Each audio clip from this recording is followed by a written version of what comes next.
All right, Torres, kick us off here, man. Well, hello everyone, and welcome to another episode of the T&T Podcast. Here with your boy Torres Finney and my co-host Tyler Layfield. What's going on, Tyler? Nothing much, man. We got a good one for you here today. We got a good one. I'm making this one public so everybody can see it real quick. But man, we got a good one. I'm a happy guy right now. I know Torres is probably happy himself. Man, Torres, what a difference a week makes. It was just last week. You and I were talking, we were talking about how, man, as long as, we're already going ahead, we're chalking it up a loss. We're going to chalk it up a loss in Tuscaloosa for next season until we see otherwise. And then would you look at that, man? I'm out there. I'm running my first girls soccer conditioning for this season. Shout out to my Howard Middle School girls soccer team. We're out there doing some hill runs, and we're doing all sorts of other things. I look on my phone. Nick Saban has officially retired. And I immediately look over to one of my girls. Like she's in my little club I run and everything. Her family's an Alabama fan. She wears the Alabama hoodies. I always got to give her some crap. And I said, "Oh Mia," I was like, Daddy Saban's done retired. So I said like that because we always screw with each other shit. And man, she's like, "Really?" I was like, "Yeah, man, yeah." So immediately happiness. I'm happy. I said, "Ding dong, the witch is dead." Maybe we'll finally start, some running some stuff. And this is no thing out there. So for those of y'all tuning in, I'm not cracking on Saban by any means. I respect him. We've talked about this on the show. In fact, we posted a clip out there where Torres and I were talking about it. How we think about Saban, and it's respect, but you hate the dude because you're going against him and he's stopping you from winning these games. But it's a respect as well for all the success that he's been able to have and sustain at the highest level for so long in college football. So Torres, thoughts immediately when you saw the news, man. It was a little surprising, but then again, it wasn't too surprising. Like I have said on this show that I feel like Saban had probably 2 or 3 more years left. I didn't see him coaching past 75. But for him to do it this year after seeing how well his team did, and probably you could say probably one of his worst teams throughout these years, how well they were able, how far they was able to go into losing overtime to Michigan. You didn't think you would, ride off in the sunset after a game like that. Yeah. But man, I really do believe, once again, I have said this already. I said this when Georgia beat Alabama in the national championship 3 years ago.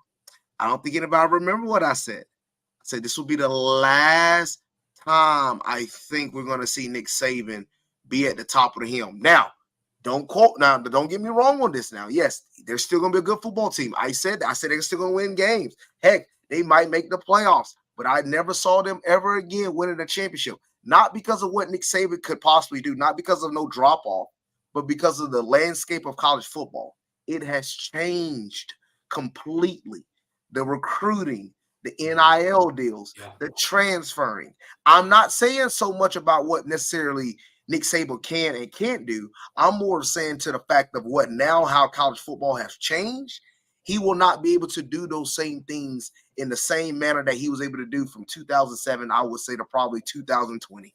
All right. The game of college football has changed. And I think that's a little bit now. Yes, he's getting older. Yes, looking at a guy like Nick Saban, what has he been able to do so far from this point? He's still been able to win games. All right. But what have we said each year slowly as the years been going on, Tyler? This Alabama team don't look like the Alabama old. Then the next year, this Alabama team don't look like the old discipline, rule set, mindset, dominant Alabama team like we used. And then this year was another example of this. That's the reason why, even though we did on this show make the pick that Alabama we thought they were going to win a championship when they made the playoffs. But I thought the game was going to be a lot closer because I was like, if this was Alabama old, yes, they would have ran through all these teams. But guess what? It is not. And because of that, bro, like he can't have these long, sustainable years. These guys can stay in the portal, like Stephen Crow said. These guys can't stay here for long periods of time and wait till their senior and play or junior year to play. Because back then, if you transfer, you had to sit out of here. And that could be crucial to you trying to get towards the next level. All right. Now you ain't got to do that. Now I can go to another school. I can go to Texas. I can go to Auburn over here and get paid a little bit more money. I can get a lot of things, man. So, like, dude, there's a lot of things that you can piggyback off and try to say, hey, this is the reason why he retired. But I think it's a culmination of all of it: age, health. He references it. He references it. Yeah, and the stuff following the retirement, he talked about it. He's like these.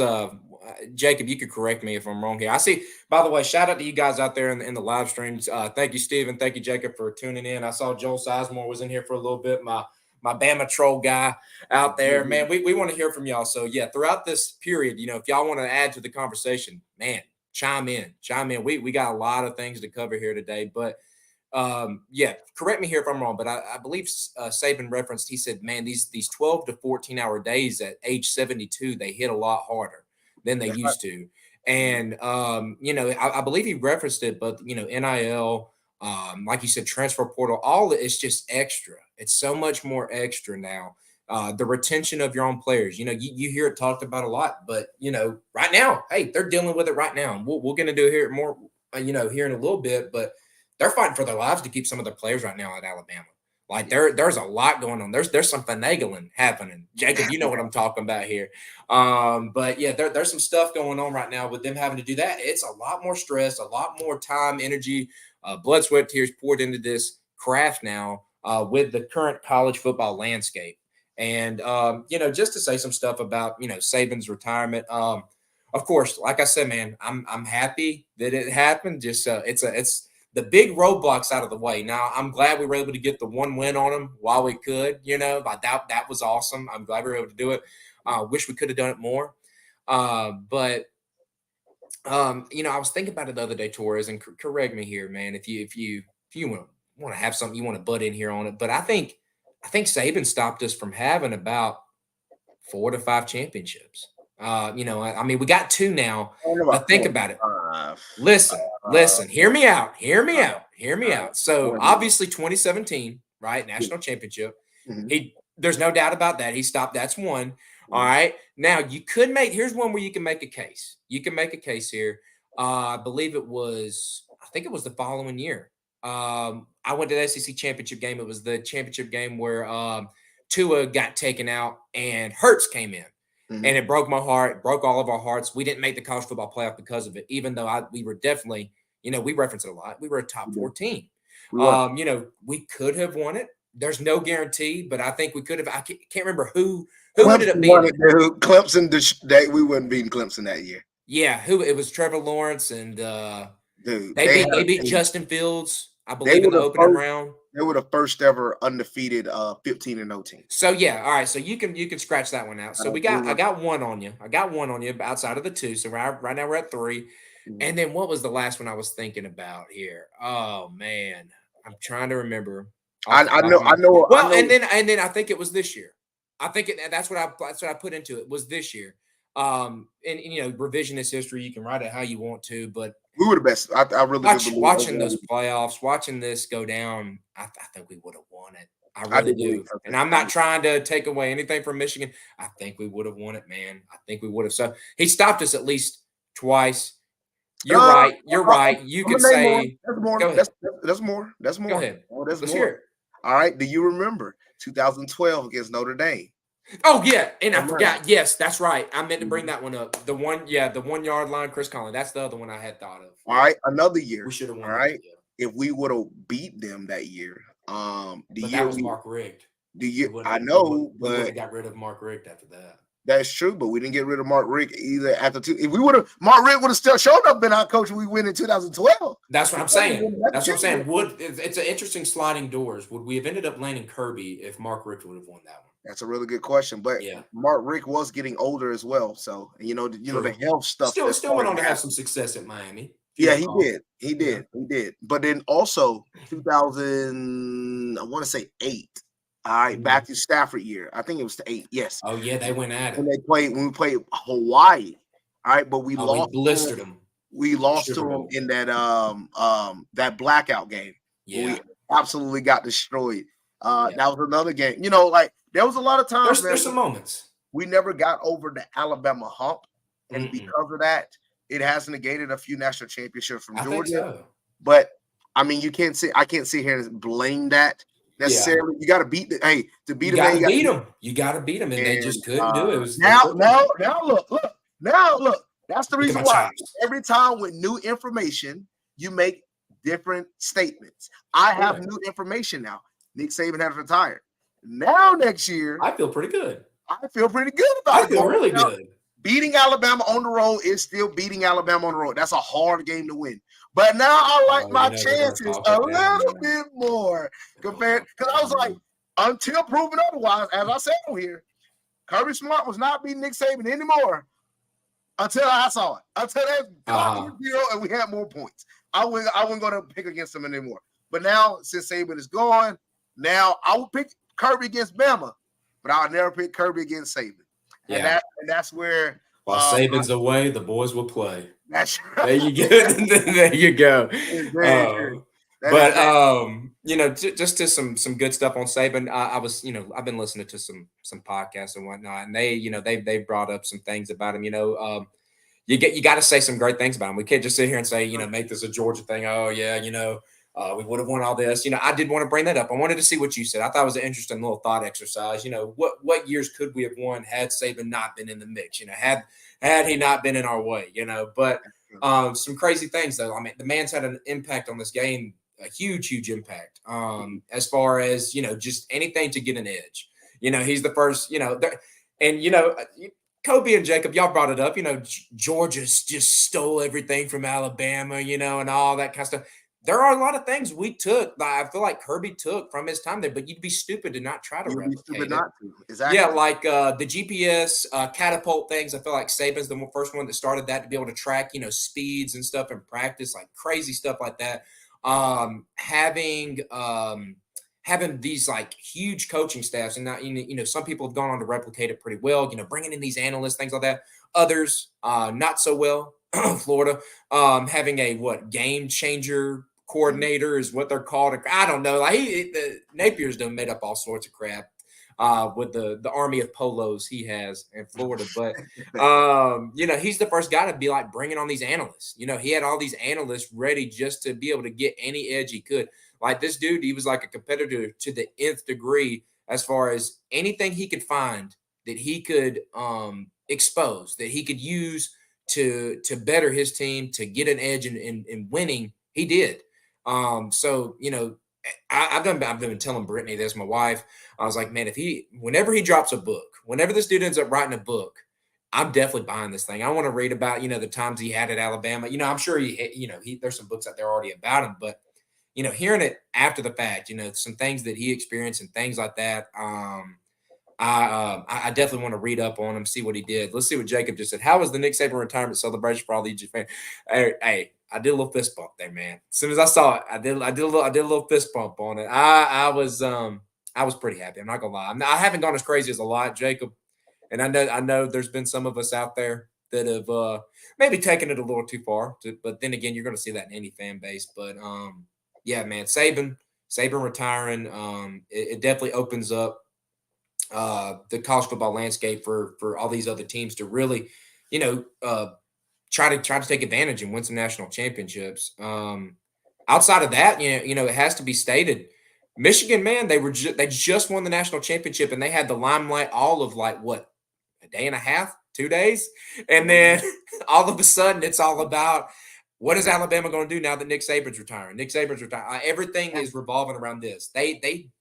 Nobody cares right now about the Michigan stuff. It's been all about this. Well, it's mainly because a lot of people in college football, for one, it wasn't the biggest fan of Michigan.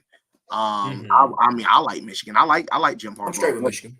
But Michigan had a lot of haters, if you had to be honest with you. I mean, but heck, they had the 3 most high viewing games in all of college football this year. Obviously the national championship, obviously that game against Alabama, and then the game against Ohio State was third.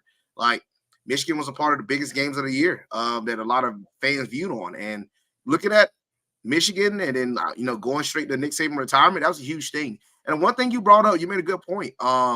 Nick Saban with these analysts, man, very rarely, that showed you how much respect that the entire landscape of college football saw with Nick Saban. You had analysts at Alabama that will leave from being an analyst and go straight to being a coordinator, offensive coordinator, or going straight to being a defensive coordinator. Like these guys were getting very high-ranking jobs automatically by being a part of the Alabama culture. And Alabama was the standard. They were. Do not be fooled. Do not be mocked. Freaking Alabama was the standard in college football, and everybody knew if you beat them, you were the team. That's why I felt like Texas had so much more of a we're all human. I know who the committee was going to do, but I didn't think it was right. It still wasn't right. But Alabama is that standard. Seeing a team like Alabama with Nick Saban, it was always, y'all really believe they're gonna kick Nick Saban in Alabama out because he had that much respect, because he had that aura. He had that he was what Tom Brady and Bill Belichick was on the Patriots in the NFL. He was what Michael Jordan was on the Bulls. I mean, he was that guy. Like, you knew if you beat him, if you beat Saban, then hey, you probably got a really good shot at winning the championship. I mean, let's go back. 2014 in the college football playoffs. Ohio State beat Alabama in the semis. They went on won a championship. Obviously, then Nick Saban went through a few of his. You had Clemson with Deshaun Watson beat him one year. Then you had who else beat him? Clemson again with Trevor Lawrence. And then you had a few years in between. But then you had the LSU that beat him in the regular season, went on won a championship. Then you had Auburn one year beat them. But, they lost the championship to Florida State. Like, there was a lot of times everybody saw you beat Alabama, you beat Alabama, you're the top guy. You're the top team. Yeah. And that's where I really credit a lot of things of what Nick Saban was able to do. A lot of credit to, what he was able to build at the University of Alabama, a lot of the stuff that he was able to do. It was special, leaving from LSU. You got to know, let's go all the way back. His retirement just don't end at Alabama. We got to go all the way back when he was at Michigan State, or let's go all the way back when he was with the Cleveland Browns, defensive coordinator with Bill Belichick, who we definitely need to talk about, who retired as well. Yes, that does need to be New England Patriots. From him leaving from there, going to Michigan State, then going to LSU, then leaving LSU, winning a national championship at LSU. Don't forget that. Won a championship there. Then going to the Miami Dolphins, where I feel like, higher management screwed him a little bit. He wanted Drew Brees. They didn't want Drew Brees. They thought Drew Brees. I remember reading about that in that Drew Brees book. They kept on putting him through all these physicals and stuff like that, and that's why he didn't end up going there. Hey, if you think about it, rightfully so at the time, because the surgery he had, not even, even the top tier baseball players, especially a football player, wasn't going to come back from that. But Drew Brees proved it wrong and came back. Nick Saban saw it. He wanted that. And, then he went to Alabama and brought back the glory days that they used to have with Bear Bryant. Nick Saban has had an incredible career. He's won, all over. He's the standard. He's the greatest of all time. He is. No argument to it. None whatsoever, man. He's better than Bear. He's better than Urban. He's better than anybody you could think of, in my opinion. Yeah. Nick Saban is the GOAT, and congratulations to his retirement. Hope he has a great time, on his boats and cars and stuff. And we'll see.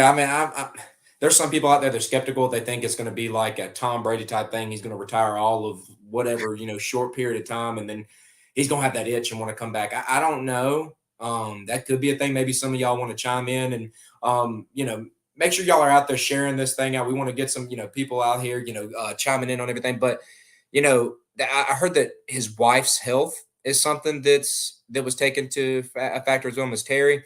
I don't know if that's going to change or anything like that, but he is going to keep a role. I know Jacob's been telling me that in our group chat about he's going to be hanging around. He's going to have an office. Shoot, I think he's already been doing stuff, like I said, in playing a part as far as like trying to keep these players retained at Alabama, trying to tell them, hey, stay here, don't go, that kind of thing. And he's going to have a role in that. Jacob brought up something. He said, I'm happy to hear Saban will be on the committee. Hope he can shape up everything. I haven't seen that. Have you seen anything about him being on the committee? I haven't seen that. Haven't seen that yet. I wouldn't mind it. I'd love for him to be on the committee. I'd love for him to become, I know some people toss this around just jokingly, but if college football could get a commissioner If we could have a sole guy that's in charge of college football, Perfect guy. wouldn't mind having him. He Yep. understands it. He's been there, done that. He's as straightforward and forthcoming as it comes. He's that kind of guy. He'll shoot it to you straight. He'll tell you how it is right then and there.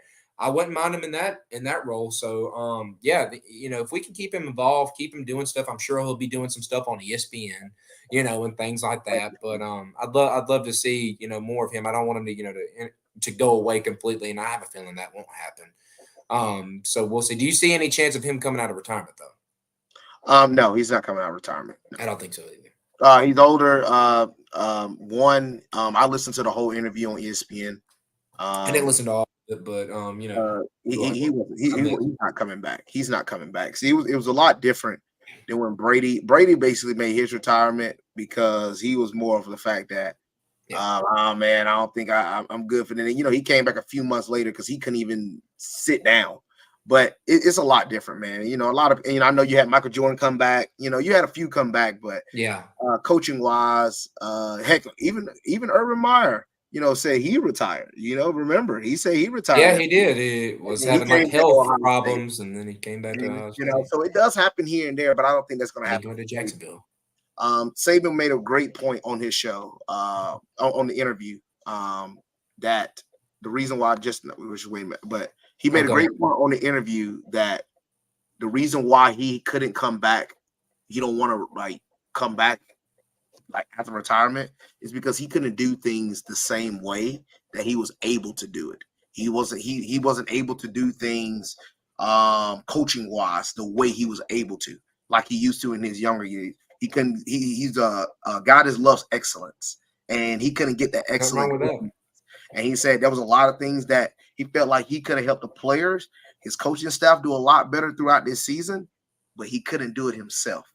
And sometimes when you have guys that have that type of greatness, and like a guy like Tom Brady, like he don't like losing. Those guys they've been winning for so long, they don't care for lose. They don't care to lose. They try to do everything at 100%. And when they can't do that no more, it does hurt you. But I put it up here and I saw it. No, he's done all the sickness stuff is false though, and he's going to be in more of a GM type style at Bama. Said he wants to be an analyst and be on the board where he can help the NIL stuff, etc. At some point. Yeah, I saw where y'all are bringing, and we'll get into that here in a second. The new regime coming in, they are going to have a GM type person coming in, but I guess Saban's going to be there to kind of assist in things. To help out. But trust me, here goes Kobe. Here we go. Imagine how good a coach had to be for fans of other teams to celebrate his retirement. You're correct. Imagine, I imagine it was same thing with people celebrating when Jordan, I guarantee you every Utah Jazz fan celebrated when Jordan retired. We saw how many people hated the Patriots when Tom Brady, was playing and winning all those championships. I bet you they were happy when that. Yeah, anytime there's greatness, people are happy for you to be gone. It's the same way we all got happy when y'all would lose games, Kobe. I can't tell you how upset I was when freaking Auburn let that game go. This past year, man. I knew I was livid. Eternally, I knew that our chances of making the playoffs, you, Steven. We had to win that game, and it was different when in 2021 when we knew. Let's be honest, we already knew that we could lose to Alabama, we still could make the playoffs. We knew that because of how dominant we were through that whole run. Compared to this year, even though we were undefeated, we weren't as dominant, and there was a lot more undefeated teams. So we knew, we have to win this game. We're out. And I was like, Alabama could beat them, but I seen what they did with Ohio State. When Wisconsin, Ohio State had one loss, and actually, they had one loss, and Penn State had two losses, won the conference, but they put Ohio State in over them. So I was like, hey, I feel like we'll be in the same very similar situation. Alabama beat us, but it don't matter. Because we'll have the one loss and we'll be get in. But I didn't think they were going to do that overall if Auburn didn't win that game. So, look, props to him, man. Look, Nick Saban, and you got to respect that. That's that type of aura I was talking about. You you know if you're able to get by this guy, you've got a good chance. They're pretty good. Yeah, Same reason I was happy when they didn't make the college football playoff. When we went and played, eventually ended up beating TCU. Like I was, now TCU's in it. That's an easier win. I mean, I don't have to worry about going through these guys. So yeah, man. Hey, y'all had y'all's moment. You had a big moment, and man, it was a long time. I was listening to Josh Pate today, our good buddy Josh Pate, Kobe. He was like, yeah, he's like, if you're like in your 20s and 30s, you got to live through. He said head-to-head matters, ain't that right, Torres? Yeah, head-to-head does matter. We only got that one. But guess what? It don't matter sometimes to the committee, obviously. So. It don't matter with committee. Hey, last year at the end of the season, y'all both had Alabama and Tennessee both had 2 losses, but yet Alabama's ranked above them. Yeah, we ain't stupid, y'all. Like we understand that Alabama with Nick Saban has a lot more. We got Kobe going. I love it. They have a lot more pull than every other team. It's no different than looking at the Chiefs or when you're looking at Tom Brady. Like who got the calls in the games? Come on, y'all can't be acting like this. We knew Alabama would get certain calls that a lot of the teams didn't get. All right, we knew Tom Brady. They talk about Michael Jordan. LeBron showed enough get him. Had to sneak a little sneak this. I know. Your greatness, you will get a few more calls than everybody else. The way it is. But you've earned that. No, Kobe, stay. Don't. No, we're not making excuses. Alabama is great. Like I'm not. We've been hyping them up. We've been talking good about them. But there's a lot of truth to what a lot of things that go on, and we know they got a lot more push towards the college football player because there's no way they should have been on FSU. As I've already said, if that was that's neither here nor there. Now that's ancient history at this point. It is. I can guarantee you if Missouri had won the SEC championship, they would have jumped over FSU. Probably not. So let's swing into the next thing, the coaching hires. Kobe Jacob, this is where he said I might. Jackson chimed in. I may be at State Farm Arena, but my head and heart are really here. Oh, thank you, Jack. I tagged him on this one. I knew he had talked about maybe looking into it or something. But the coaching hires. So let's talk about it. Nick Saban leaves. Kalen DeBoer comes in from Washington. It seems like this wasn't the first choice. It seemed like Lanning was the first one. That falls through. Lanning. I don't know what went behind the scenes. Obviously, he got paid a little extra, got some type of money involved, and that one didn't happen. Then you start hearing about Sarkisian. He gets him, a nice little extension. Then you start hearing about who else was it? Torres. There was a good bit in the mix, but every one of them ended up getting extensions. Lane Kiffin. Yeah, Lane Kiffin got him a nice extension. Dabo even got some type of extension, I think. Mike Norvell. Yeah, Norvell, definitely. Even though, Dabo got one, even though the fans were chanting anyone but Dabo and stuff like that, they really did not want Dabo. They really did not. But they finally land on Kalen DeBoer. And, you'll hear 2 different sides of things. You'll hear some people bring up this dude doesn't have any experience in the South. Proven winner, obviously, but he finished 36th in recruiting. This past year, despite winning a national or getting to a national championship, you can hear the negative, but then you hear the positive. This guy, when he was in the NAIA, he was like, I can't remember how many, but he barely lost any games. The dude was like nearly unbeatable. Obviously, then he gets the head coaching job later on down the road after coaching at Indiana and I think Fresno State. Hasn't lost many games. So he's a proven winner. He's coming in. He's bringing his offensive coordinator, is what they're saying, the wide receiver coach. I think it's the tight end coach and their GM.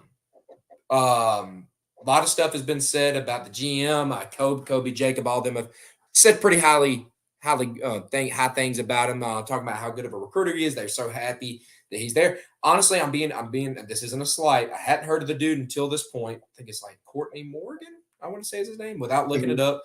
But they were hyping him up. They said now that they got him, the recruiting should be pretty good. Obviously, the offensive coordinator is good. Grubbs, I think he's awesome.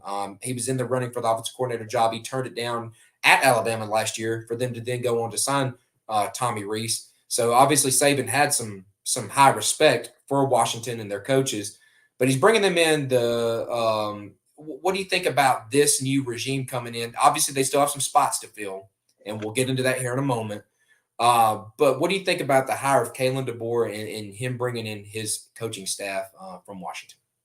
I really do. I like Kalen DeBoer. I think that's a good hire. I'm gonna be honest with you though. I do not think that was Alabama's first option. I think they had a lot more other guys potentially on the table.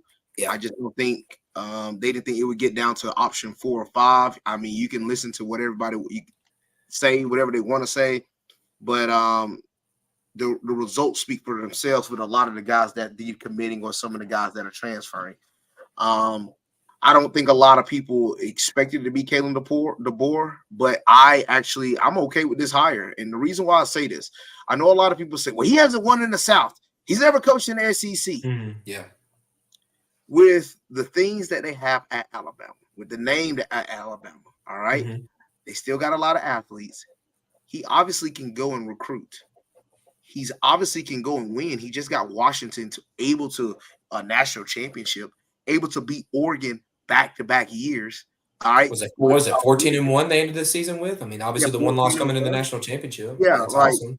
I mean, look, they made it to the national championship. I mean, look, you was able to make the playoff. You beat Oregon twice. Heck, they had the hardest schedule technically according to ranked teams to anybody in the country. Yeah. They played a ranked team almost every single week, and beat them with a good team. I mean, look, they had a good defense and they had a really good offense. I don't think overall necessarily it's about the way that he has been brought in. I think he is still able to coach. Football is football. And I think a lot of people make that mistake when they're looking at coaches. Well, he's never coached. Football is still football. The thing that's going to come into play is how can he go out and recruit in the South? How can he get close to these players like here in the South? Because that's different. You look at a guy like Jeremy Pruitt, or you look at a guy like Kirby Smart, or you look at a guy like Lane Kiffin, you look at a guy like Muschamp. I mean, go through all the SEC coaches that we've seen the last 15 years. What do we all have in common? They are from the South. Yeah. They know. This guy's a little different. He is not. Very rarely do you see an SEC team go get a coach from outside of the South because they need to know the area. So I think that's the only Brian Kelly. Brian Kelly was, and that's why it shocked. It did shock him and his family are happy to be here at LSU. And it shocked a lot of people because they were like, he coaches in Notre Dame. He's not gonna be able to come and coach at LSU. He's not gonna be the same, and he got a Heisman. He's beaten Alabama already. Like he's done some good things. He's done some good stuff so far in his tenure. So like, I'm not gonna sleep on Kalen DeBoer just yet. I'm not gonna sleep on this yet. And Jackson brings it up too. This is some, some comparisons we've seen already. People bringing up the South thing. He's right. He said the not coaching in the South thing is overplayed. Nick Saban hadn't before he was at LSU. Obviously, we brought that up earlier. He was at Michigan State. And then Urban Meyer had no experience in the South before Florida, obviously coming from 100%. And it's great. It's great comparisons there because it's true. I mean, both of them had great success and did good. It shouldn't write you off just because you're not from the South or you don't really have much experience from the South. But it can help. It can help. I'll tell you what I think though. And this is what it'll come down to. You see these guys like you brought up some like Kirby, and Nick Saban. You bring up these good coaches. Not all the time, and this isn't a slight at any of them. Obviously, they know their X's and O's. They know how to draw up schemes, draw up plays, that kind of stuff to do it. But really, what they're good at is being a CEO, is what we call it. Like they're good at managing their rosters, managing their coaching staffs, and first and foremost, and I think Jacob, I think Jackson, I think Kobe, I think whoever you get in here would agree. In the SEC, you have to be able to recruit. You have got to be able to recruit. That's simply what it comes down to is the caliber of roster is what it comes down to majority of the time. That's how Kirby flipped around UGA. That's how Saban flipped around Bama. Like you can, the list goes on and on and on. You can come in and, if you're bringing in the talent, the Jimmys and Joes are more important than the X's and O's, as they say, That's right? Hey, that's And right. you bring in the talent, the rest is history. The rest solves itself. I don't know if he's at that level. The dude knows his X's and O's though. I will say that about Kalen DeBoer. He can draw up some plays. He can scheme up some stuff that'll really mess you up. As an offense, I think he's great at that.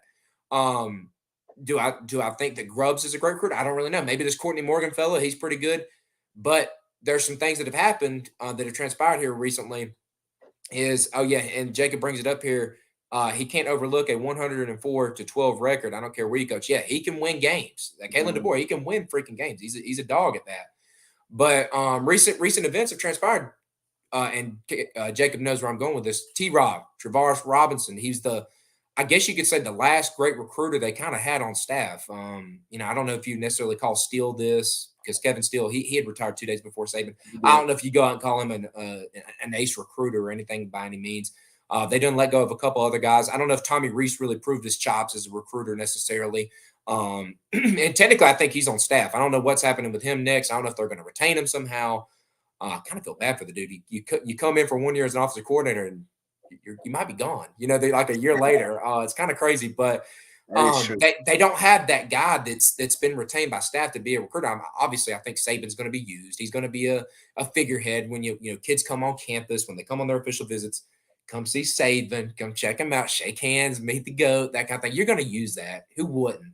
That'd be stupid not to. I saw some people talk about that though. See, they don't want Saban to become a Philip Fulmer, he was at Tennessee.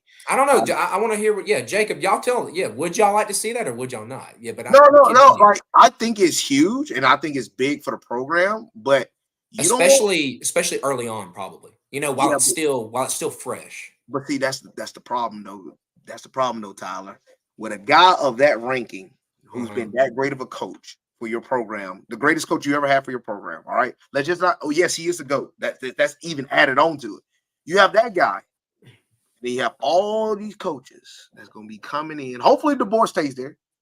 But I'm just speaking hypothetical. You have all these different people, coordinators, coaches coming in back to back. Yeah. And they have Saban right here, looking down on him. And every time, because they say his stadium gonna be right there where the stadium, where Brian Denny is. Yeah, he was looking over. Man, I wish you would have had that guy right there. I hate this guy down here. Man, I remember the glory. See, people want to talk and act like, we're going to give DeBoer a chance. We're going to give him DeBoer a chance. Yeah, you're saying that now.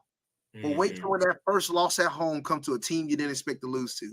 Wait till that loss come to somebody that you don't expect to have a close game with you. Then we're going to see how true of fans are you really going to be. Are you going to really give this guy a chance? Because for Tennessee fans, Philip Fulmer, the son of a gun, won them their championship. Great coach for Tennessee. 1998, right? 1998. Every time a coach come in, they're always thinking about what that coach could possibly done compared to him. All right? Yeah. You can't do that. And I think now, I hope they don't do that. And I hope Saban reiterates to them, like, don't do that. Like Saban said in an interview one time. He was like, y'all, when I got here, y'all were just happy to win games. Now, we got to win a championship every year for y'all to be happy. That's the problem that I don't want the coach coming in to have to deal with. Same thing with Georgia fans. You cannot think about with Kirby Smart. We ain't won. We went. He's already said it, man. Once you set that standard, it's expected. Set the standard, but guess what? You cannot forget how hard it is to get there.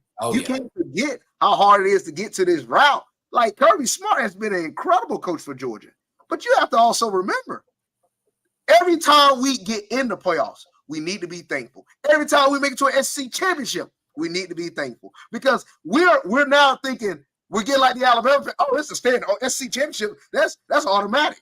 You can't think like that. So when you start thinking like that, but then when somebody comes in and is not able to meet to that standard, guess what? Then you go, he should be fired. Yeah. It's immediate hate.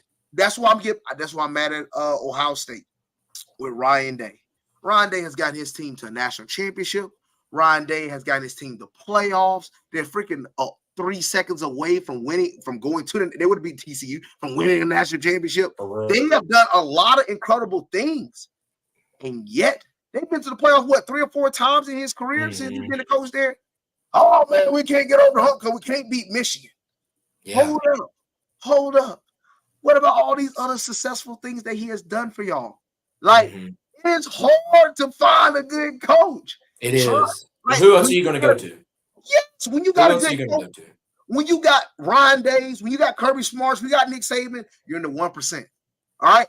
To find somebody to put you over there or somebody that's going to be a little bit better than them, it's going to be that much harder. Yeah. You know, who you going to find? Who you going to find? That's why I really do hope they give Caleb DeBoer a really good shot. I really do. Yeah. While you were talking, Jacob chimed in. He said the running back coach and D-line coach are still retained and they can recruit great in the South. I think it's Freddie Roach is one of them. He can correct me here if I'm wrong, but Freddie Roach, and I can't remember the other guy's name. But I think I know who you're talking about. They got rid of some other guys. He said T-Rob was just a finisher. And you can look at some of the recruiting prowess of Travaris Robinson. Throughout his coaching tenure. Robert Gillespie, good job. Thank you, Jacob. That was the other guy. And, he's recruited some good guys. He's gotten a lot of good guys to commit. Kirby wasted no time going and grabbing this dude. Like, literally, I think, was it the day after DeBoer or sometime the day of DeBoer, it was announced that, that he's heading to Georgia. And I was freaking ecstatic. Like, I was so happy, man. I was like, oh, yes. Hearing that we can keep Schumann as a co-defensive coordinator with him, and then Muschamp's taking a back seat as an analyst and still being able to have him and have his mind and brain, in the building is amazing. Like, I was so happy with that. I think the main word for Bama fans now is who's going to be defensive coordinator. Who's going to come in and do this? And I'd love, if y'all can chime in, Jacob, let me know, man. Who are we looking at? Who are y'all taking a look at as far as defensive coordinator? I've seen some people throw out Jeremy Pruitt, who Torres has already referenced, but at this point, there's some people out there. He's damaged goods. He's got all the allegation stuff still hanging over him. Blah blah blah. There's some other guys out there. I think Jacob actually mentioned it today. South Alabama's head coach, I believe, is who he brought up. It could be a guy that can come in. He's a former Broyles Award winner. But we'll see how it can go. The thing you got to be worried about now, I think, as a Bama fan, is the recruiting prowess. You no longer have Saban. Like I said, you done lost Robinson. Who on that, coaching staff, outside of, I guess, the running back coach and D-line coach, are you going to be able to rely on to come in, close these deals down, get these guys in? Because now, and it's been stated a lot in many different ways. You no longer have the Saban effect where guys are going to be willing to take less NIL money to come to Bama to get developed. You no longer have that proven standard of NFL development on your coaching staff. I mean, DeBoer is sending some guys to the league. I mean, Penix is about to be drafted. Odunze, all these guys that they got, McMillan, you name it, like all these wide receivers and whatnot. They had a great team, and they're going to have a lot of guys that get drafted, but that wasn't at Alabama. That wasn't here. Now it's like a clean slate. He's going to have to kind of build it up from there. And, have that kind of happen. Georgia, I feel like kind of gets that, where I feel like there's times we don't have to pay as much NIL because guys are willing to take a little bit of a discount to go to Georgia because they know they're going to make it up in the long run going to the NFL. So you're going to be struggling against that. You got, not only that, but you're bringing all these dudes from the Northwest down with you to recruit the South. You're surrounded by Kiffin, Sarkisian, Kirby, you got all these dudes you're going to be competing with. And there's probably more out there, that you can name. Brian Kelly, there's SEC, man. It is relentless. It is a 24/7, 365 job. Huh?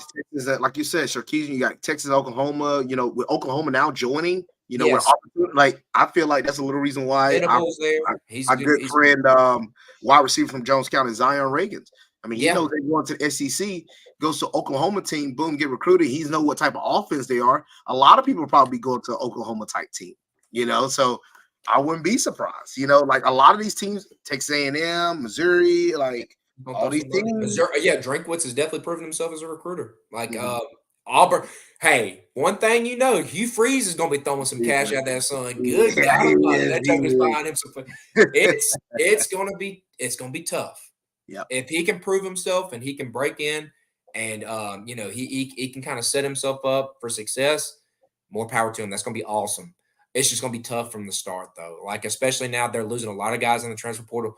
Could be adding more here. There was talks, and I was telling Torres before he's been in the group chat. We've been talking about it, but the whole Travaris Robinson ordeal where DeBoer comes in, tells Travaris Robinson, "You're not going to be my defensive coordinator." He takes the deal at Georgia, but then Saban advises him, "You probably shouldn't have done that." At least that's how I'm reading the whole situation. Is Saban told him, why are you getting rid of this dude? And then they bring him in for an interview, offer him the defense coordinator position yesterday, and he still takes the Georgia job. That's a hit. Like I feel like that's a hit to them. It's going, dude. They're gonna lose some guys in the portal now. There's gonna be some guys that probably follow him in the portal, and most notably, my favorite, who I really want, Caleb Downs. Oh my God, I've been talking about this dude for not God knows how long. I wanted him out of high school. One reason or another, his family does not really care for Georgia. They didn't recruit his older brother, Josh Downs, who now plays for the Indianapolis Colts, was at North Carolina. And they kind of held that grudge against Georgia. And, now we're setting ourselves up now that we got Travaris Robinson on board. Maybe he comes on. That was his position coach. He can come on board, follow him over to Georgia, still see some success, and go from there. So we'll see who enters the portal from here. It could be a pretty big exodus, though. We'll see. Go ahead. Well, that's going to be actually really interesting. But after seeing what Ohio State is doing, I also heard a lot of rumors about him going potential Ohio State. To Ohio State. From what I'm hearing now, with the Robinson news to him going to Georgia, like I heard the number 99.9% sure that Downs is coming. That's from a guy that's pretty connected. And I've been hearing more and more positivity toward that. I'm being dead serious. Like are you really saying for real? That I've been seeing the stuff, yes, from people that are connected. That Downs with the Travaris Robinson move to Georgia, Downs will probably follow him. But I did also hear the same thing you've been hearing as well, as Ohio State is the other team to watch here. And who knows? Hey, with today's world, shoot, we could look at it as soon as he hits the transfer portal. Sure, it might look like Georgia, but then what about when Ohio State comes and says, "Here's $2 million" or something like that? Let's just say they make some astronomical offer to Caleb Downs. The kid can change his mind in a heartbeat like that. Everything can change. That's what I'm saying. You can never fully guarantee anything nowadays. But you can't, because the closest thing to Saban that was still left in college football, the way on how they do things, is probably Kirby. And I'm be honest with you, I doubt Kirby's gonna blow a load of money to. I think he will. I think he will pay up for Downs, but I don't think he's going to go to the extremes that some other schools would go to. But that's what I was saying. Hey, if Downs ends up landing in Georgia, he's making some cash, dog. He's making some cash. Sure. He's got, yeah. They're going to give him a nice. He down there from what was it? What, Mill Creek? Mill Creek. Yeah. Come on. They're going to pay that man nicely. They're going to pay that man handsomely. Because he comes, you're giving him money, and he already knows he's a starter. Like that's already established. He'll be starting right there alongside Malachi Starks. You got a great safety duo. So I'm pretty excited if that does happen. Don't want to get my hopes up too much, because then again, like I'm telling you right now, this whole Travaris Robinson thing, like the back and forth stuff this past week, I was getting my hopes up on that. Then they went down when I heard the Bama interview stuff. Then they went back up, and now he's with us. I feel like we could go through the same thing, the ups and downs with Downs and whoever else enters that portal. So something to keep an eye on. The other thing we got to do coaching hires wise is now there's an opening at Washington, or there was an opening at Washington with DeBoer left, and they are filling that with Arizona's head coach. Arizona, as you know, really great team this past year. They ended up having a great record, doing some great stuff. And now, Washington brings in their coach, I think is Jed Fish. He comes in. He actually used to coach for the Seahawks. And, so he's from the area. He's familiar with the area. And he comes in, a great coach, did a lot with seemingly, he had some good talent on that team. But Arizona, nobody was picking Arizona to do as good as they did. I don't care who you are. I don't think anybody was picking them to do as good as they did. And they found themselves in the midst of possibly playing themselves into the Pac-12 championship game. I mean, obviously they came a tad bit short, but they were right there in the thick of things. They were a good team And this year. They were a good team. what do you think about that hire?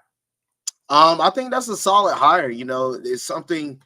I think Washington got a lot of talent, but let's be honest, Washington got a lot of guys that are transferring, that are leaving. Not transfer, sorry, leaving for the NFL draft that was on this team this year. And there's some transferring. Yeah, and there's a few transfers. So we might see a little bit of a drop off from Washington. And plus, and what people don't understand, man, next year the Big Ten conference. Now you're gonna have Ohio State, Michigan, Penn State, Oregon, Washington, USC. Like, you're about to have a bunch of killers in all one division. And now, heck, it's going to be Texas. Who plays Washington? No, Michigan. Washington got to play Michigan next year. There's a lot of tight. That's going to be a hard schedule for them boys next year. So I really do see a little bit of a drop off of Washington unless they're able to retain a lot of talent. But yeah, I think that'll be a good hire in the long run. Allow him to reestablish, let him bring in recruits, let him build himself back up. Because the board leaving Washington, going to Alabama is going to obviously take some steam. So whoever was getting ready, I bet a lot of people didn't pay attention to who decommitted from Washington. Who decommitted or are starting to change up from Washington. They're probably going to lose a lot of guys because the board is now going to Alabama. So now you have to keep your eyes on that. And I do see a little bit of a drop off from Washington, but it shouldn't be too long. But the conference is hard now, man. It's a hard conference. So it might be a minute before they get back up to the top. And I guess, while we're here talking about coaches, you brought up earlier, Bill Belichick being, this isn't college football, but I mean, we need to touch on it. You lightly touched on it, but Bill Belichick, parting ways with the Patriots. Who else NFL wise? I think Ron Rivera got rid. They got rid of Ron Rivera in Washington. And, Falcons got rid of Arthur Smith. Obviously, the Chargers have their opening. They're interviewing Jim Harbaugh. The Ravens, a lot of their assistant coaches, their coordinators are getting interviewed. Monken interviewed for the Chargers job, and he's been involved. The defensive coordinator's been interviewing for the Atlanta job. I saw that too. The Cowboys. We're about to talk about the Cowboys here in a second, but there's about to be an opening right there. You got Pete Carroll that retired. Pete Carroll, that was another big one. So, man, lot of big coaches, being let go or moving on to different destinations. Belichick, I feel like it's definitely going to be. We're going to see here in a minute, but they're already talking about Jerry Jones is looking at Belichick for the Cowboys job. Atlanta was thick in the mix. I honestly wouldn't mind seeing what that would look like. Him in Atlanta, that'd be interesting. Just to see. I'd just be interested to see. I mean, it's hard to do worse. What are you making that face for? Because the problem is the higher ups, the management like Ritter, and obviously nobody likes Ritter. Same thing. They're gonna have to get a different guy. I hope so. I don't know how you keep. I mean, I don't know how you keep trotting him out there. Look, I talked to my granddad about this yesterday. I said, you want to know why there's a reason why there's so many teams in the NFL that constantly stay losing, that constantly don't have the success as some of the same teams every year? All the time. How long has it really been the Packers have been amongst the bottom worst of the teams? Been a minute. They've always been in the mix. How long has it been since a team like the Ravens? The Ravens always been in the mix. Usually the Steelers, depending, heck, the Eagles. You still have seen some of the same teams you seeing now that you probably seen back in the 70s and 80s. Which few teams that you don't see? I'm rooting for the Lions. I hope the Lions are finally doing good. Yeah. You don't usually see the Lions. You don't usually see the Browns. The Texans became a team in 2002, so they're still on the upcome. You don't usually see the Jaguars. You rarely see the Jets. And a team that's always up there too is the Falcons. You rarely see the Falcons. I wonder why. Oh, let me tell you why. Because the management there consistently makes the stupidest mistakes every single time. Yeah. You draft like an idiot. They get these coaches that makes no. I felt like I like Dan Quinn. Now I know Dan Quinn started to lose a little bit that last year. We'll get into it in a second, but the Cowboys game didn't do him any favors. That Cowboy game did not help him out at all. But It seems like when the game gets tight, like unless they have some generational type players, because Dan Quinn's name was basically made up off the Legion of Boom, and It was. You're look, correct. he went to Atlanta. They were a good team. Like don't get it foolish. Like he was a good team. Yeah. And when it required a little bit more, he was not able to do it. And they had made the playoffs since the year after the Super Bowl.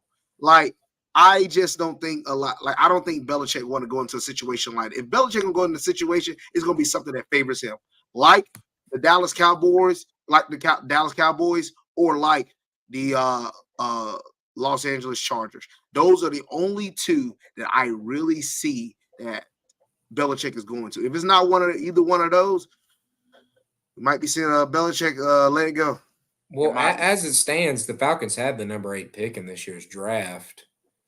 Could have been better if you had just freaking, I don't know, not, and I understand there's a whole ethical dilemma. Should you tank? Should you not tank? Blah, blah, blah. But anytime you catch yourself in the middle, which they're not right in the middle, but you could have played your way up into Drake May. You could have played your way up to Caleb Williams. You could have played your way up to, fill in whatever here. I mean, you might still be able to get a Penix, but do you want a Penix after what you just saw in the college football playoff championship? I don't know.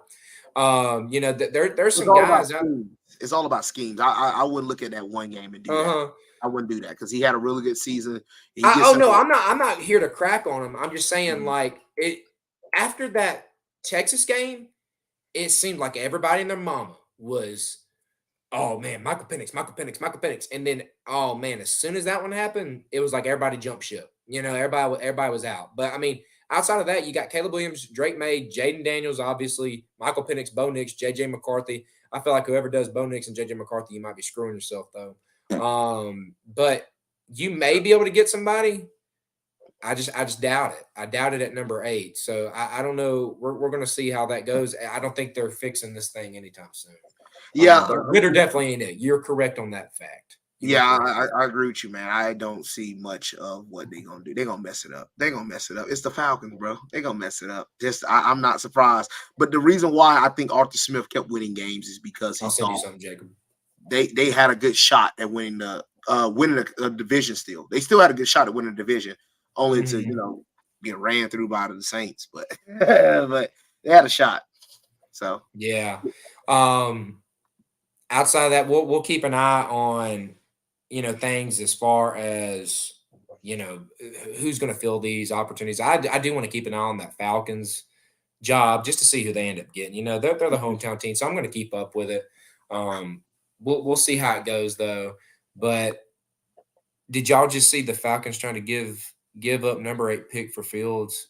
If they do that, they're stupid. Jacob just brought that up. Did y'all just see the Falcons? Tyler, what did I just say? They're gonna, yeah. Jacob, hey, we wouldn't be shocked, I guess, at this point. Some things gonna stay the same. Some things just ain't gonna never change with this team. Here's what I think. They're not gonna do right. They ain't gonna do right. Here's what I think. And there was rumors out there that Caleb Williams wasn't going to put his name in the draft if it meant going to Chicago. He entered the draft today. He put his name in the draft today. That's breaking news today. I don't know if there was a thing made that, hey, the Bears are not going to pick you, so yeah, you can go, whatever. But there's been a lot of hype about Fields. And Fields, don't get me wrong, I'm all right with the dude, especially in fantasy. I'm straight with having the dude in fantasy. He's going to rush for some. He's going to throw some touchdowns. Now he will throw some interceptions. He will make some stupid plays. He's a fun guy to have, though. Hometown kid, too, from the Atlanta area. If you trade a first-round pick for him, though, you're stupid. I know they're hyping him up, and they rightfully so should. The Bears, they let him have at it. Hey, here's the keys. Take it this season. Build up your trade value. Because why wouldn't you? Jacob, you and I are experiencing this thing right now with the Lakers. We're giving Austin Reeves and Rui Hachimura and all these guys some minutes. So, hey, build up your trade value. So maybe we can trade you at the trade deadline, whatever. You're trying to build it up, but I don't know, man. If you end up trading away a first-round pick for him, I just think that's crazy. I think the value for him is lower than that. I mean, maybe a third, fourth-round pick I could see.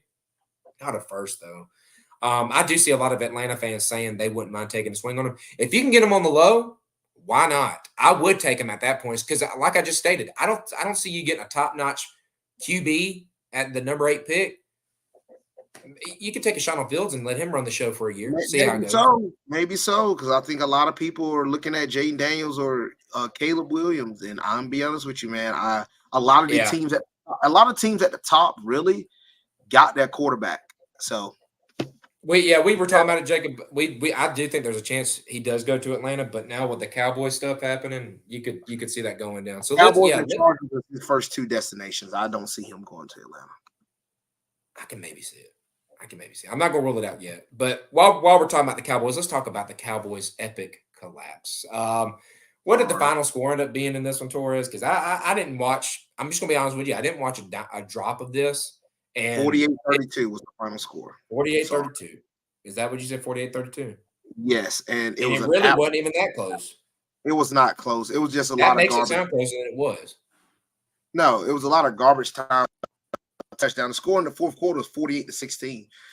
They scored 16 points in one quarter. You know, they're just driving that ball down the field. You know, a lot of deep pass, a lot of just extra stuff going on. But overall, man, like looking at the way that these boys have played so far, I'm not too much of a fan of the Cowboys of Dak Prescott, bro.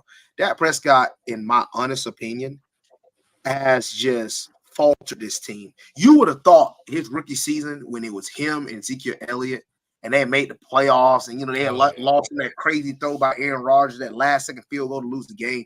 He's like, man, this team going to have something special. Rookie year, and they go, 13-3 and make the playoffs, home playoff? They're going to be special. Boy, it has been the same thing over and over and over and over again with these boys. And I said it when Mike McCarthy became the coach of the Cowboys. Them boys ain't going to win nothing. Because Mike McCarthy couldn't win none with Aaron Rodgers. And Aaron Rodgers had... Well, he got the one, didn't he? He got the one, right? No. Yeah, he won that one. See, they won that one Super Bowl off basically everything what Brett Favre had just left. And plus, you got to remember... Who'd they beat in that one? They beat the Steelers in that one. They beat the Steelers in that Super Bowl. That's why you're salty about him. No. Mike McCarthy wasn't the main head coach a little bit beforehand. He had got brought in. He was on staff. He was the offensive coordinator. He was on staff, but he wasn't the head coach yet. That's right. Who was it?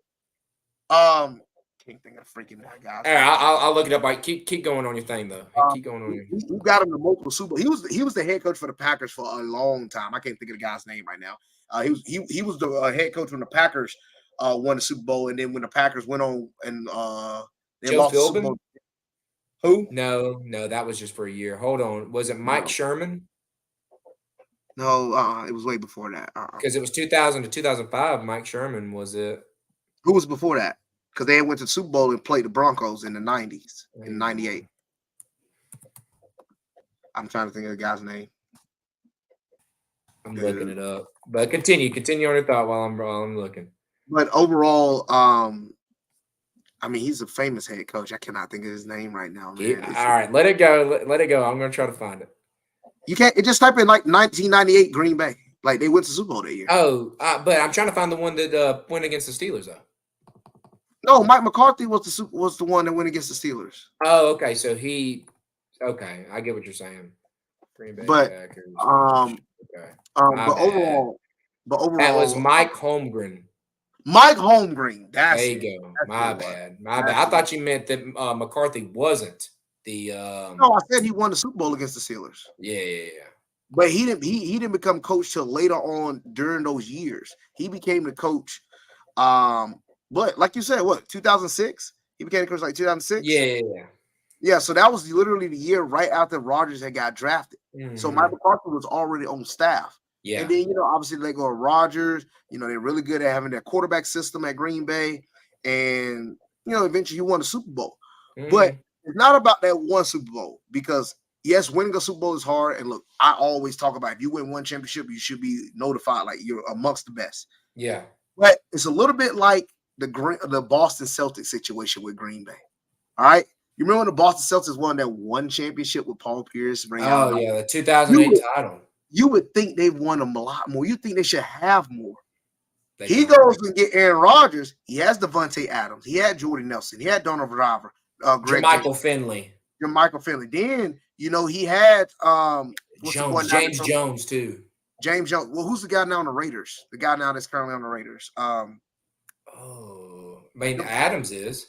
Devontae Adams. Yes, that's what Yeah, I'm yeah, saying. yeah, Like, yeah, yeah. and that was another wide receiver that was really good that they had before They Devontae. had a lot. They had a They've lot of had a lot of really good players, and they've come up short a lot of time with Mike McCarthy. Basically, what I'm trying to say is him going to the Cowboys, especially with what the Cowboys already got. The Cowboys had one of the top defenses this year. Cowboys had a really good overall team, had a lot of really good weapons, had a really top tier offensive line. You would think with this team, and we're gonna get to another team that was just like that, like in Miami. But with this team, you'll be able to do a little bit more. But oh no, we got proven wrong on that one. He found a way to mess it up. He's out of there every time. He does it every time. And to answer that question, Colby chimed in: is Dak really the issue, though? And I don't think so. I mean, I don't think he's the whole issue. I blame a lot of it on McCarthy and them. I mean, that's who I blame a lot of it on. I don't see them getting rid of Dak. No, they gonna get rid of. But you know who I do see them getting rid of? McCarthy. And that's why they're gonna get rid of McCarthy. But the problem is Jerry Jones. He loves Dak, and that's the freaking problem. The same way he liked the previous head coach for the Cowboys a little bit too long, he's gonna like Dak for too long. The same way he liked Tony Romo for too long, the same way he's gonna like Dak for too long. His moments. So Dak had like a little spurt this year where he was like on fire, like he was killing it. Same way he did last year. Same way he did the year before. I'm not out on him yet. I'm not out on him just yet. See, that's the thing. You have to know when to let go. That's you gotta know when to hold them, and you gotta know when to fold them. And Green Bay knew when to fold Aaron Rodgers. That's the great thing about it. They knew when to let go of Aaron Rodgers, but they did not know. Like the Cowboys don't know when to let go of these great quarterbacks.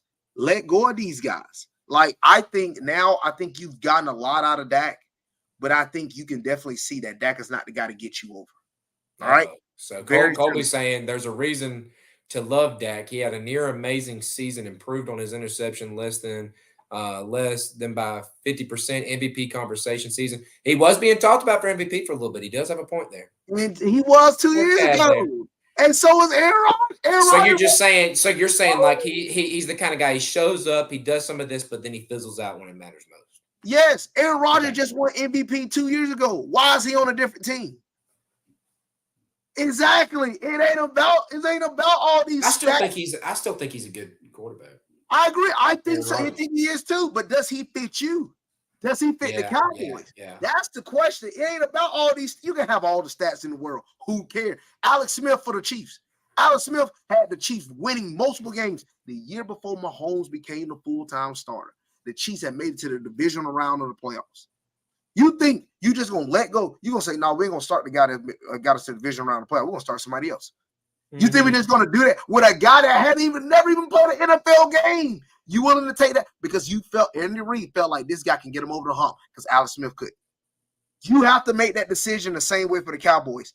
Dak Prescott is a great quarterback. He is really good.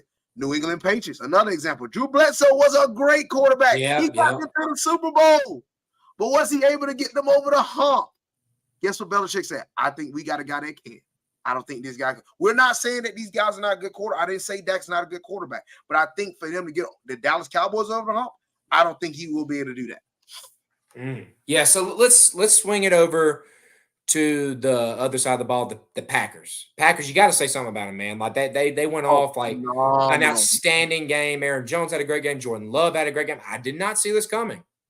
But then again, I feel like I say this crap every year where I say the Cowboys are going to do this, and then they always backfire on me. So I think I'm kind of going to go the same route that we went last episode, where we talk about we're not going to believe in us beating Bama till we see it happen. I'm not going to believe in the Cowboys winning actual, legit playoff games till I see it happen. But the Packers, you got to say something about them, man. That they were able to pull this game out, have a pretty good season, even after letting Aaron Rodgers go.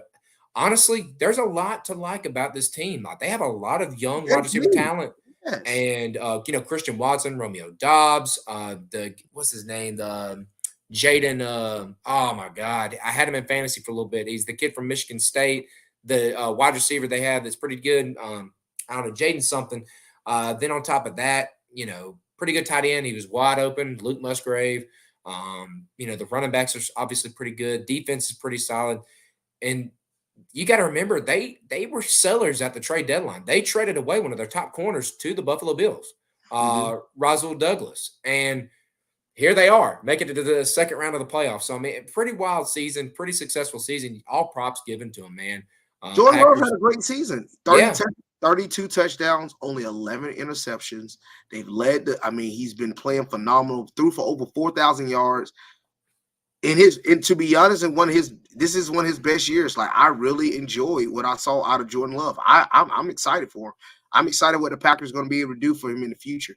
Now, I'll be honest with you, I don't see them beating the 49ers next week, but I am excited to see what they're able to do in the future. So yeah, true that. So let's swing it on over here to the Dolphins game. Tua's troubles, man. Jaden Reed, thank you, Colby. Jaden Reed is the kid from Michigan State, and we'll swing it here. It's Chiefs Dolphins. Colby even mentioned here, makes you think, is the coach the problem? Like you said, difference between the Chiefs and the Cowboys is the Hall of Fame caliber coach, Andy versus McCarthy. I don't even know if that's the whole reason. That's not. It's different comparing Mahomes to Dak. You say that, but how many people now? Andy Reid was already a Hall of Fame coach before. He was, but he had never won a Super Bowl yet. He had gotten there with Donovan McNabb. He got there with the Eagles. He had a lot of good success on the Chiefs with Alex Smith, but he had yet to win one. And he knew taking that type of chance, because people forget. A lot of people were not the biggest fan of him doing that to Alex Smith just yet, because the Alex Smith had so much success. They even made an AFC Championship game with him. Mm-hmm. But he was able to take that type of risk. I think that's the same situation the Cowboys are in. I just think a lot of people aren't willing to go out there and make that type of statement. They're like, man, to make a change. It definitely plays a part. Yeah, coach is definitely a big part, because you have to take that risk and you have to know when to do this, when to do that kind of thing. So ultimately, Colby, you're kind of right on that. But yeah. I mean, I kind of think that is a big difference there. You're right, just ineptitude of coaching. But looking at this game, we talked about it last show. The weather would play a part. It did. It played a big part. I was able to catch the tail end of this one and catching. I was tuning in. I was checking it out from time to time. Tua did not have a great game. It's a bad few days for the Bama fans out there. Nick Saban, Tua goes down. Like it just wasn't a great show, and they were beat up. We talked about that last show, but it isn't like the Chiefs are a model of health either. I mean, defense is solid, but offense, I mean, the pass catchers, are we kidding here? Like it isn't much. There's a lot to be left to desired. Even though Rashee Rice is popping. I've said it. What did I just say on here last show? What'd you say? I've seen it too many times. I said the Chiefs. I said Mahomes and these boys, all of them, they remind me a lot like what Tom Brady in New England used to be. They could have an awful regular season. Get a bum off the street, and then you can throw to playoff experience. That's the difference maker. You got a Hall of Fame coach, a Hall of Fame quarterback, a Hall of Fame tight end, a top 5 defense. You telling me you're not going to be deadly in the playoffs? I like their chances against a lot of those teams. Like, I think we forget that. Like, now it depends on who they play in the next round. Because right now the Bills are putting a whooping on the Steelers. I was about to update you 21-7.5. Yeah, I was definitely keeping up. But I'm not surprised. I mean, look, I didn't think we were gonna win that game anyway. But if they go and play the Bills, that'll be a good game. I think that'll be an interesting game. Chiefs versus Bills, And so who are the Chiefs playing next? We got to see who wins this game between the Bills and the Chiefs first. Bills and the Steelers first. If it's the Steelers, looking like the Bills win, the Bills will play the Chiefs first, and then you have that will be in Buffalo or in Kansas City. Yeah, Buffalo. Buffalo's the 2 seed. Wow. Man, that talk about some playoff drama. That would be awesome. Colby's chimed in. Who wins that Eagles game? Bugs injury is going to play a big factor in the Eagles game plan. Well, let's talk about it real quick, because when we made our prediction last week, A.J. Brown wasn't ruled out. There were some other guys that weren't ruled out before tonight's game, because right now the spread's at Philly minus their favorite by 3. You're still holding true to the Eagles, right? Yeah, I'm still taking the Eagles. I'm still holding true to them as well. I am, but we could see some madness, but I doubt it. I doubt it. But yeah, Chiefs, the playoff experience, the leadership they have, it definitely played a key role here. It didn't help that the Dolphins made a bunch of mistakes, a lot of interceptions, things like that. So definitely He's got the Bucks by 9. Well, that's bold. It's a bold take, Cotton. We'll see Oh, if that it is pays bold. out. But yeah, Yeah, that's and bold. any last things on Chiefs Dolphins? No, man. I'm excited to see where the Chiefs go. Mahomes played a good game. The run game, Isaiah Pacheco, my goodness. Pacheco's good, man. Yeah, Good, Pacheco's a good bro. running back. Gosh, he's a great running back. I love watching him run. So yeah, I'm Yeah, excited to he's see who the Chiefs aggressive. play. He's aggressive. All right, so let's talk about it. Lions Rams revenge game for Jared Goff. Revenge game for Matthew Stafford going against each other at Detroit. Um, it the Rams started off or no, it was the Lions started off stupid hot. Like their first like 3 drives, I think were 75-yard touchdown drives. Did stall out a little bit in the third. I think all they scored was a field goal, and that ultimately that ended up being enough. They ended up being enough. And And the Rams got, I'm about to say that Puka, my goodness. Puka, yeah, I traded him away in my keeper league, and I may be having some regrets. He looks so good. He looks so Good, good. bro. He's good. Yeah, man, that was a good game. Good game. What it ended up being, 24-23. I mean, anytime you get a close game like that, you can't complain. I think the right team won too, man. Look, Matthew Yeah, Stafford, it seems that way. he got his Super Bowl already, and Jared Goff, they let him go. I'm gonna be honest with you. Now it depends on. I do think we'll see a Lions versus 49ers championship game, and if we do, I would love for the 49ers to go to the Super Bowl, but I think we might. I think I'm going to probably root for the Lions in that one. I would like to root. I don't know who's going to win yet. I see how these games play out yet, injuries and all that. But I think I'm a slick root for the Lions in the NFC, man. I like the coach. I would love for Jared Goff to like him to prove himself because a lot of people wrote him off after him getting the Rams to the Super Bowl. Like freak. A lot of people wrote him off, and hey, I'm excited. I like the story. Mm-hmm. Yeah, it was a good game. Like you said, that it's hard not to pull for the Lions. The Rams, another good season. The Rams were able to turn their season into something after it looked like their season was going to go downhill when Stafford got injured and Kupp was injured and blah, blah, blah. But they just had so much going on.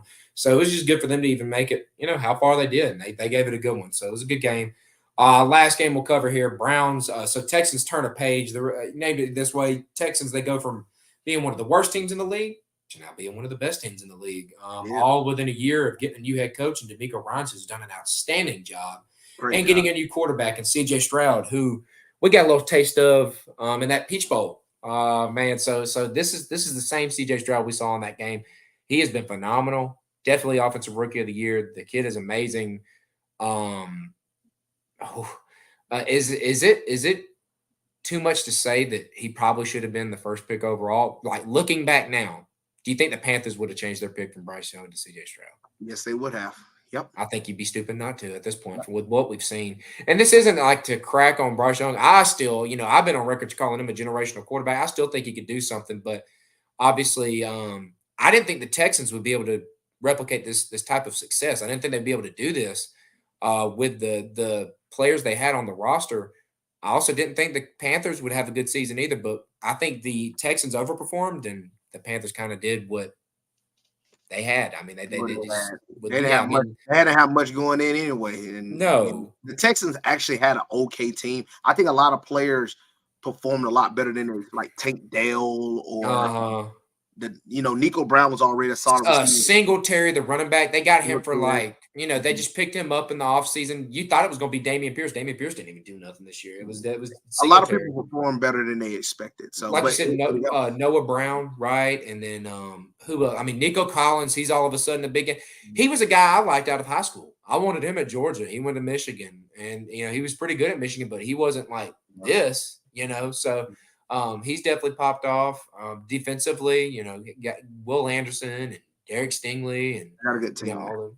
Yeah, D'Amico Ryans. We knew the defense was going to get better. Didn't know about the offense, but here we are.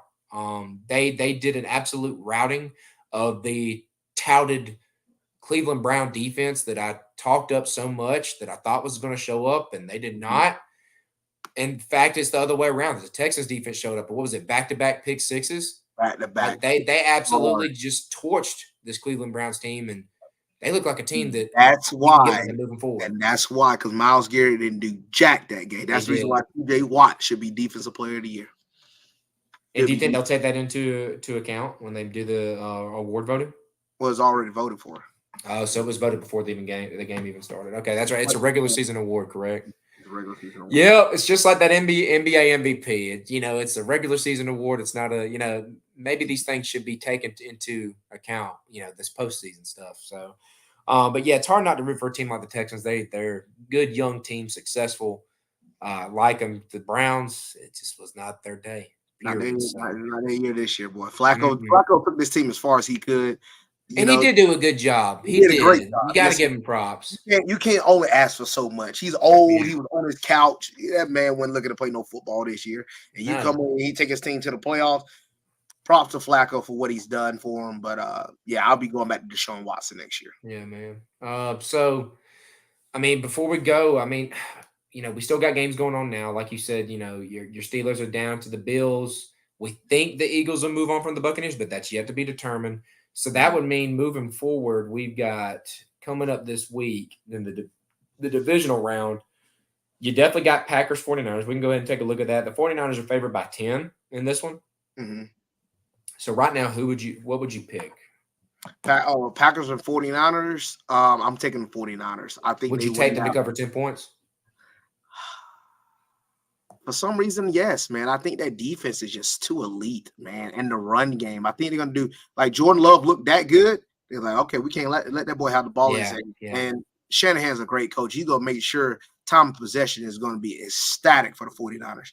I really do believe the 49ers will win that game. Yeah, I'll take them to cover the 10 as well. That would mean, let's see here, the Lions will be facing the winner of who? Would that be the Eagles and Buccaneers? Yes, the winner of yes. Okay, so obviously there's no spread because we don't know the team. That will be played on Sunday at 3:00 next Sunday at 3:00. Lions versus if our prediction is right about the Eagles, Lions versus Eagles, who you got? I'm gonna take the Lions in that one. If the Lions play I think the Lions beat either one. They for sure beat. If Baker Mayfield finds a way to get through Philly, they're for sure gonna run through Baker. I'm sorry. Yeah. But the Eagles, they got a shot now. Don't be wrong. Like, especially if AJ Brown is able to get back, that's going to be a tougher game. And I don't know what to think about that whole situation because he got ruled out, and it was after he had went on Instagram and deleted all of his Eagles stuff. So there might be more to it than we know. More to it, yes. Knowing him, he can get a little crazy sometimes.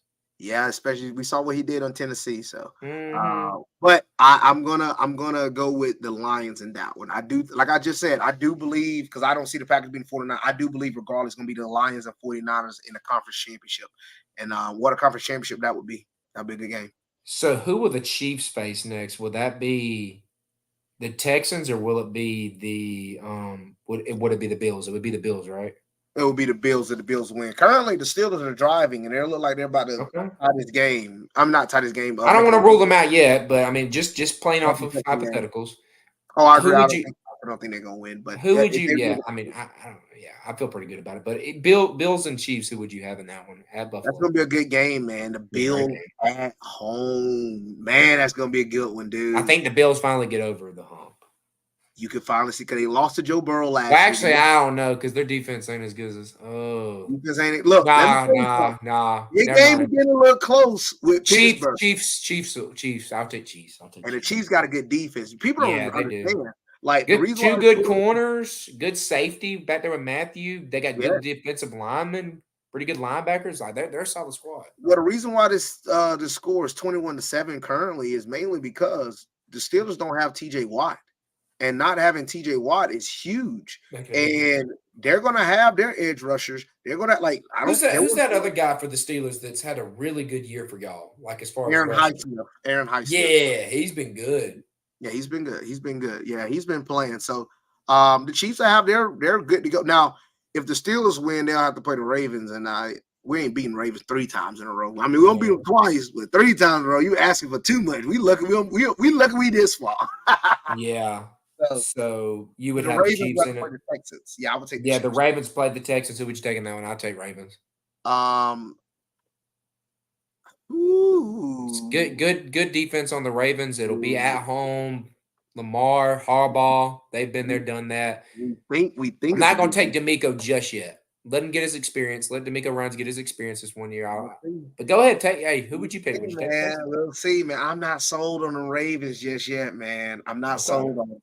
Well, who would you take then? I'm as surprising as it is, I think the Texans will upset the Ravens. I think they upset. All right. I think Well, they there will. you go. So then, are we missing anybody else here before? I think we picked all of them. Yeah, I think we picked all of them. All right. Any last things here before we end the show? No. Really good. UFC 297. Oh yeah. Comes up this weekend, so we'll definitely tune into that. We'll get to more of that next week. And Or actually, so is that this Saturday or next Saturday? This Saturday. This Saturday. Let's go ahead and look at it real quick. 297. Which Not just yet. I'm about to say, well, we'd have to do quick picks. Gotta go train a little bit. Yeah. We gotta do quick picks real quick. Which ones do you want to pick? What fights? Just pick up the main five on the main card. So real quick, Arnold Allen, Mobzar, and Woo, that's a great fight. Good lord. I'm going with Mosvar Evloff. I'm going with him. All right, I'll take Allen just for kicks. Chris Curtis, Marc-Andre Barrial. Man, I love Chris Curtis. Train with him, great guy. But that's a hard fight for him. I hope he wins. I really do. I'm rooting for him. But if I had to make a pick, I hope he wins, dude. He's favored. It's gonna be a 50-50 fight. I'm gonna go with Chris Curtis. I'll go with the other guy, Barrial. It's gonna be a good fight. All right, Neil Magny, Mike Mallet. Ooh, Mike Mallet wins that one, and it's in his hometown. You think he's losing there? Yeah, that's he's pretty highly favored. I'll go with Mallet as well. All right, Raquel Pennington, Myra Bueno Silva. Myra Bueno Silva, signed with first round. Seen her a little bit last year. Going with her. All right, I'll go with her as well. And then your buddy, Sean Strickland, going against Dricus Plessis. Ain't that how you say it? Dricus Duplessis. And that is going to be a banger of a fight. They hate each other. Good rivalry. I hope Sean Strickland wins. I love Sean. But it depends on how this fight goes. If it ends early, it's going to probably be Dricus. Dricus going to come at him hard. If Sean can withstand the explosion early, I think he wins by a decision. So I'm going to go with Sean. Sean is very skilled and smart. I'll go Sean as well. I'm going to go with Sean. All right. Well, hey, thank you guys out there that tuned into the live stream. We appreciate all that. If you're listening if you're listening out there, we do have our podcast on Spotify, Apple Podcasts, anywhere podcasts are located. If you want to support the show, go to the description in the podcast. Click on the link tree, and you can support us in multiple different ways. Make sure you follow us on social media and stay up to date on when we have our podcast live streams and things like that. So, with that being said, thank you guys for tuning in. We'll see you next time. Boom, boom.